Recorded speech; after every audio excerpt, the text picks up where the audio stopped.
on into another episode of the Whiskey Crusaders. I'm Will. I'm Sarah. I'm Matt. Today we're going to be talking more about Redbreast. We talked a little bit about Redbreast in their 12 and 12 cask strength episode. Today we're going to be talking about the Lustau and the 15-year-old expression that they have. All right. If you want to see the history to it, go back to the 12 and 12-year cask strength for sure. So this, now we're bumping up. This is a 46% non-chill filtered, 9 and 12 years in a bourbon cask, and then filled for a final year, actually in a Lustau, which was the Bodega's Lustau Oloroso, so sherry butts for a final year to finish it. So let's move into this. And this came out in 2016, so this has been around about 3 years. And this is a no-age statement. No age statement, correct. By Redbreast. Fruity, malty, and I sherry. get dark fruit, apricots, and figs. See, and I get tropical, so that's interesting. Raisin and... Papaya and mangoes. I get some orange. Yeah, there's orange, yeah, you're right. See, you said dark notes, and my mind immediately went to leather and tobacco.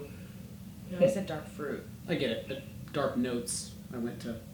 See, I got almond and flowery. The I funny get thing. floral. Yeah. Mm-hmm. This is a very complex. I also get Christmas wreath. It's got some of those piney, not the piney like you find in like a young crappy bourbon, but in a like an actual like your wreath's hanging on your door and it's cold outside. Like you have a real tree. Yeah, like you have a real tree, exactly. Yeah. Yeah, there's grape in here. There's fig, there's raisin, there's blackberry.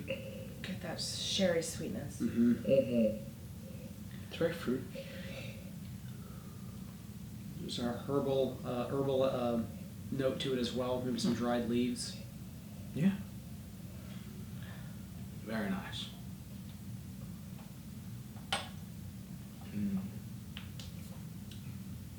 Oh yeah. So creamy. Very oily again. I think it's got to be a house style for Yeah, Redbreast it's oil. so oily. Has to be. It's rich, powdered sugars. It's Fruity. peppery. This tastes like 50%. It's big and robust on the palate. It's not thin by any means. Got that orange on the palate as well. Mhm. A little bit of banana as Yeah, well. definitely banana. Yeah, I don't know what it is about Dried pineapple. that banana sticks out to me. That's tasty. Yeah, like I said, cracked pepper, Mhm. floral, nutty finish. It's also a little woody on the finish too. Toasted oak with brown sugar to accent it. That's tasty. That is very tasty. You said toasted oak. Mm-hmm. Really, that's pretty head on the nail. I like this whiskey. Mhm. This is very good. Like I said, there's not a bad Redbreast. Not that I've had yet. Yeah, No. except for like they said, there was that one apparently in 03 that was some blend that they said they would never like speak again. But I never had that, so that's a plus in my life. There you go. You don't have to worry about it. This is good. This is really It's good. really good. I think this one, yeah, this thing's like 65, something like that last summer I checked on this one. So yeah, totally worth it.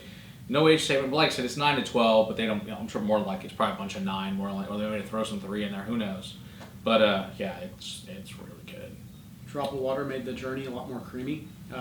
Made everything a lot more cohesive and rounded. There's not as much of a bumpy journey as it was, but it's still a very active journey across your palate. It's definitely not simple or thin. It's really, really yummy. All right, let's move into the 15 year. So, also 46%, non-chill filtered, although it's sherry in seasoned Spanish butts and bourbon casks as well. And this came out in 2005 when this one started being produced. 15 years. Oh yeah. So this, for me, is more berries on the nose on this one. Really is. Lots of berries. Not so much the darkness you get of the other ones. I get some tropical fruit on there. Yeah. Like citrus and like guava. Yeah. Yeah. Pineapple, apricot. More of your sherry and nuts. And this is even more toasted oak, I think, than the Lustau as well. It's got that oil, like those incense oils, you burn. It's got that kind of some unbaked dough. It's kind of got like a hay. Yeah, it does. Get that? Uh-huh. It's got like a honeysuckle. Uh-huh. Very floral. Yeah, so this is kind of a different nose really compared to the other three we've tried. Yeah, it's kind of a different beast completely. Yeah, completely. I wonder if, it doesn't say how long it's in the Spanish cask, or maybe it spends a lot more time in the bourbon before it hits the sherry. Maybe it's just more the bourbon cask is being there. I'm not sure, Maybe. but yeah, it could be. But yeah, it smells different, but it smells very nice. We're saying different. This still has a Redbreast thumbprint Definitely. in it. This is Redbreast territory all day long. There's the doesn't butter seem to cookie, be- there's the butterscotch. There are all of the components of the Redbreast 12 are still in this. Just added to it are more berries, more Yeah. fig, a little bit of earth in there as well. Mhm, Just seems to be a definitely. little bit more in depth. Mhm. Yeah, but I would say it's not as heavily sherry, I would say, as the other ones at all. I say this is more your bourbon cask Mhm. taking an effect for sure. Yeah, I don't get the sweetness that I got off the sherry side of it. It's sweet, but I get that sweetness more from the Yeah. fruit side of it. Exactly. Yeah, it's not that, yeah. Alright, let's see what this tastes.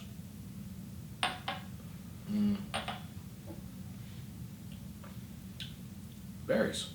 Berries. Yeah, and it's creamy and it's got some butterscotch in it. I get some caramel and some nutmeg as well. Mm-hmm. But berries. Yeah. Lots of berries. Berries. Malt, sherry. Now this has got more of that waxy walnut, floury, unbaked dough again. Mm-hmm. And same thing, that toasted oak comes through again. Mhm. But more, see, this is more your bourbons with the honey, the vanillas, and the brown Right. sugars, which you don't get as much on the other ones at all. Right. This Yeah. to me had the creaminess of the 12. This is incredibly round and cohesive. The journey was very, very wonderful across your palate. There's no spikes, no edges to it. No. I get a little bit of like an orange cream as far as the creaminess goes. Oh yeah, you're inside right. of it. Sure does. Orange Like cream. a creamsicle. Exactly. Yeah. Yeah, this I would guess more than I don't know this. This is probably like 14 years in a bourbon cask. It's just got so much more bourbon notes than the other ones do. It just Within doesn't the spend- sherry, it doesn't seem to have as Doesn't much. spend as much time in those sherry casks. I'm guessing that, obviously, but that's the way it tastes to me. It makes so. sense based off the taste. Yeah, this is really nice though. Mm-hmm. So different, but I like it. It's different, but it's the same. Oh, it's good. It's good. Yeah, I I like like both it. these a lot. I agree. I like I'm gonna both. try my favorite. I think they're both so vastly different, to be Mhm. real honest. I like them all. I don't think you'd be disappointed with either one. I think this one's about 100, so and I'd say it's worth it. I'd say it's a very nice, really nice. These are both great. I mean, I say the whole Redbreast lineup. Oh yeah. Buy 'em. I mean, these are my best Irish whiskey ever made, as far as I'm concerned. So, yeah, it's good Agreed. stuff. So, what's the water do? Drop of water made things a little bit more creamy. The ball became a little bit more of a Play-Doh, traveling across your palate. Really, really delicious. Yeah, I'm with you. I can't say enough good things about Redbreast. Mm-hmm. It's a wonderful, wonderful Irish. Yeah. Oh yeah. Join us next time for the 21. Until next time, keep on crusading for better whiskey in your glass. Cheers. Cheers.